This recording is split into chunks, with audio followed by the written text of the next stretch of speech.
आ, भाभी प्लीज छोड़ दो, भाभी छोड़ दो प्लीज, भाभी बहुत गर्म पानी है।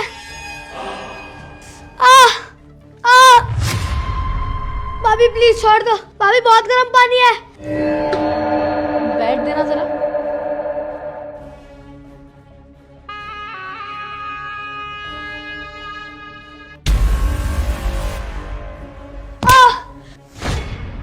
अपने भाई को बताएगा? बोल ना, क्या बताएगा अपने भाई को? ये बताएगा कि हम तुझे टॉर्चर करते हैं, तुझे मारते हैं, तुझे पीटते हैं। खैर, जिन पैरों से तू बताने वाला था अपने भाई को, वो पैर तो हमने तेरे जला दिए। अब कैसे जाएगा? अब कैसे बताएगा तू अपने भाई को? हाँ बोल ना। भाभी छोड़ दो। भाभी मेरा कसूर क्या है भाभी? भाभी मुझे आप इतना मार क्यों रहे हो भाभी? आपने मेरे पैर भी जला दिए। कसूर क्या है? तुझे पता है, तू ना मेरी जिंदगी का सबसे बड़ा सरदर्द बन गया है। सारा दिन बस तेरे आगे पीछे घूमते रहो। अरे सर दर्द कर देता है तू, और यही तेरी जिंदगी का सबसे बड़ा कसूर है। वाह बेबी, जो तुम कर रही है ना इसके साथ बहुत ही अच्छा कर रही है, क्योंकि इसने हमारा काम करने से मना कर दिया और ऊपर से धमकी भी दे रहा था कि अपने भैया को जाके बता दूंगा। बताएगा ना जले हुए पैरों से? जा बता अपने जले हुए पैरों से, जा। हाँ बेबी, तुमने ना सही कहा। जब से मेरी शादी हुई है ना, तब से इसने मेरी जिंदगी बर्बाद कर दी है। अरे मुझे लगा मैं आराम से ऐशो आराम करूंगी यहाँ पर, लेकिन नहीं, ये मेरा सर दर्द बन गया है। बस सारा दिन इसके आगे पीछे घूमते रहो जैसे मैं इसकी नौकरानी हूँ।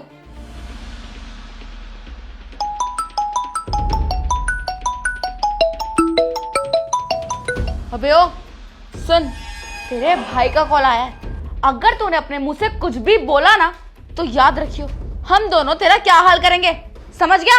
अपना मुंह बंद रखियो। हेलो। हाँ बेबी। हेलो गुरप्रीत, कैसी हो? मैं भी एकदम अच्छी हूँ। और डुगू कैसा है? तुम उसका अच्छे से ख्याल तो रखती हो ना? डुगू? डुगू तो बहुत अच्छा है। अब तुम मेरे को उसकी रिस्पॉन्सिबिलिटी देके गए हो, तो मैं तो उसका ध्यान रखूंगी ना, और मैं उसका ध्यान बहुत अच्छे से रखती हूँ। बात कराना जरा मेरी डुगू से। बात?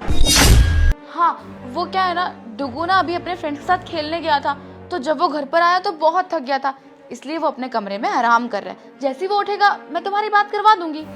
ठीक है, मैं रखता हूँ।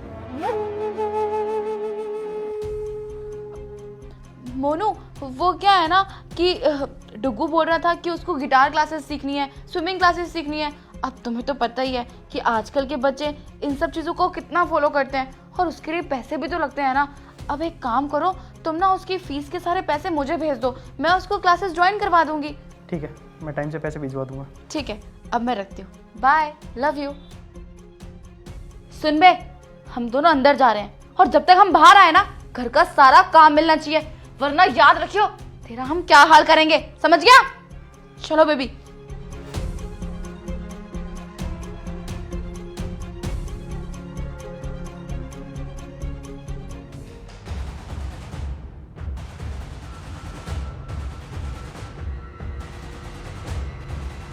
डुगू, ये सब क्या है? और ये क्या हालत बना रखी है तूने अपनी? भैया मैं आपको क्या बताऊं, भाभी ने और भाभी के बॉयफ्रेंड ने मेरी ये हालत कर दी। भाभी के बॉयफ्रेंड ने? वो तो मुझे नहीं पता, पर भाभी ने और भाभी के बॉयफ्रेंड ने 3-4 दिन से मेरे पे बहुत अत्याचार किया है। तेरे साथ इतना अत्याचार होता रहा और तूने मुझे एक बार भी कॉल करके नहीं बताया? भैया मैं आपको क्या बताता, आप वहाँ पर देश की सेवा कर रहे थे और मैं आपको टेंशन में नहीं डालना चाहता था। बस बहुत हुआ, तू चल मेरे साथ, तुमको तो मैं बताता हूँ।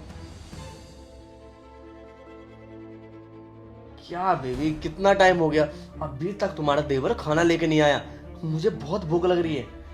यार अभी हमने उसे इतना मारा है, इतना टॉर्चर करा है, लेकिन उसके कानों में ना जूनी रेंगती है। रुको, अभी उसे बुलाती हूँ और बताती हूँ। होए डुगू, कहाँ मर गया है तू? जल्दी आ।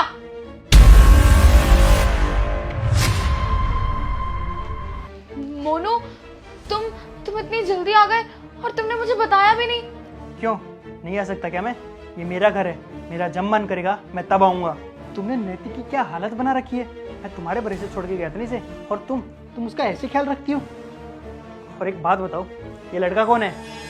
मोनू देखो, जैसे तुम समझ रहे हो ना, वैसे कुछ भी नहीं है। और डुगू शायद तुम्हारे को इसलिए बोल रहा है, सुबह मेरी इससे बहस हो गई थी, तो गुस्से के चक्कर में इसने तुम्हारे को कुछ भी बोल दिया, और ये तो मेरा कॉलेज फ्रेंड है सूरज। मैंने तुम्हें बताया था ना इसके बारे में, तो ये मुझसे बस आज मिलने के लिए आया था। अच्छा, स्कूल फ्रेंड है। अरे तुम एक बात बताओ, कौन सी लड़की अपने स्कूल फ्रेंड को शादी के बाद अपने कमरे तक लेके आती है? अरे मुझे सब पता है कि तुम्हारा बॉयफ्रेंड है, मेरे सामने नाटक करने की जरूरत नहीं है। और तुम दोनों मिलके मेरे छोटे भाई को परेशान करती हो, तुम्हें जरा भी शर्म नहीं आती है? अरे तुम्हारे भरोसे छोड़ के गया था मैं इसे, और तुम इसका ऐसे ख्याल रखती हो, इसे मारती हो, इसका टॉर्चर करती हो। देखो मोनू, जैसा तुम समझ रहे हो वैसा कुछ भी नहीं है। कम से कम मुझे एक बार मौका तो दो अपनी बात एक्सप्लेन करने का। अरे बस करो गुरप्रीत, और कितना झूठ बोलोगी? तुम्हें जरा भी शर्म नहीं आती है क्या? मैंने सब कुछ वहाँ खड़े होकर देख लिया, फिर भी तुम मेरे सामने झूठ बोले जा रही हो। ये नाटक करना बंद कर दो। और तुम मेरे भाई को इतना परेशान करती हो, और तो और तुमने सारी हदें पार कर दी। मेरे छोटे भाई पर इतना अत्याचार किया, उसको मारा पीटा। अरे तुमने इसके ऊपर गर्म पानी भी डाला, तुम्हें शर्म नहीं आई? ये एक छोटा सा बच्चा है और तुम इसके ऊपर इतना अत्याचार कर रही हो। अरे मैं तुम्हारे भरोसे छोड़ के गया था इसे कि तुम इसका यहाँ पे ख्याल रखोगी, लेकिन तुम इसका ये ख्याल रखती हो? तुम तो खुद अपने आशिक के साथ रंगरलियां मना रही हो। देखो मोनू, प्लीज मुझे माफ कर दो, मुझसे बहुत बड़ी गलती हो गई। मैं बहक गई थी, और तुम्हें तो पता ही है कि तुम आर्मी में हो, तो बस इसीलिए मैं इसके साथ। लेकिन देखो, आज के बाद मैं ऐसा कभी कुछ नहीं करूंगी। I promise to you. Please मुझे एक आखिरी मौका दे दो, और डुग्गू को भी मैं अपने बेटे की तरह समझूंगी, अपने भाई की तरह समझूंगी। प्लीज मोनू, मुझे माफ कर दो।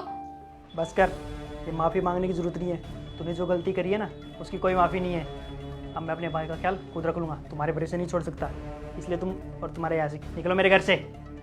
लेकिन मैंने बोला ना, निकलो। अब तू क्या खड़ा खड़ा देख रहा है? तू भी निकल।